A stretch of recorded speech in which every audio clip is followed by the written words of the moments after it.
ரொம்ப நாளைக்கு முன்னாடி வந்திருந்த ஆர்டர் தான் இது.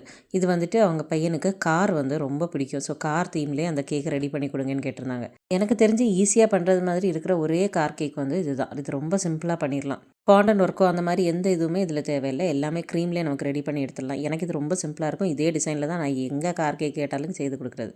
இந்த கேக் வந்துட்டு 1 கேஜி வெயிட்டில் பண்ணது. இது வந்து 8 இன்ச் பேன் தான் யூஸ் பண்ணியிருக்கேன். க்ரவுன் கோட்டிங் எல்லாம் முடிச்சதுக்கப்புறமா இந்த வீடியோவில் இருக்கிறது மாதிரி நான் அந்த சைஸை கட் பண்ணி அந்த கார் ஷேப்பில் ரெடி பண்ணி எடுத்திருக்கேன். இந்த கார் வந்துட்டு கம்ப்ளீட்டாக நம்ம க்ரீம் வச்சே டிசைன் பண்ணி எடுக்கலாம். வேணும்னா ஃபாண்டன்ட்டும் யூஸ் பண்ணலாம். நான் வந்துட்டு எப்போவுமே இந்த கார் ஷேப்புக்கு வந்து இந்த க்ரீம் தான் யூஸ் பண்ணுவேன். அது கொஞ்சம் கூட நல்லாயிருக்கும். அதுக்கு வந்துட்டு இந்த நம்ம ஸ்டார் நாசில் இருக்குல்ல, அதில் வந்துட்டு ஸ்மால் டைப் ஸ்டார் நாசில் வந்துட்டு இந்த மாதிரி டோஸு கிளாஸ் அதுக்கெல்லாம் கொடுக்குறதுக்கு கொஞ்சம் ஹெல்ப்பாக இருக்கும். கொஞ்சம் கூட பெருசாக இருக்கிற நாசில் வந்துட்டு அதே சேம் ஸ்டார் நாசில் தான். அது வந்து கேக் ஃபுல்லாக கவர் பண்ணி எடுக்கிறது மாதிரி அதுக்கு யூஸ் பண்ணியிருக்கேன். கேக்கோட டயருக்கு வந்துட்டு ஓரியோ பிஸ்கெட் யூஸ் பண்ணியிருக்கேன்.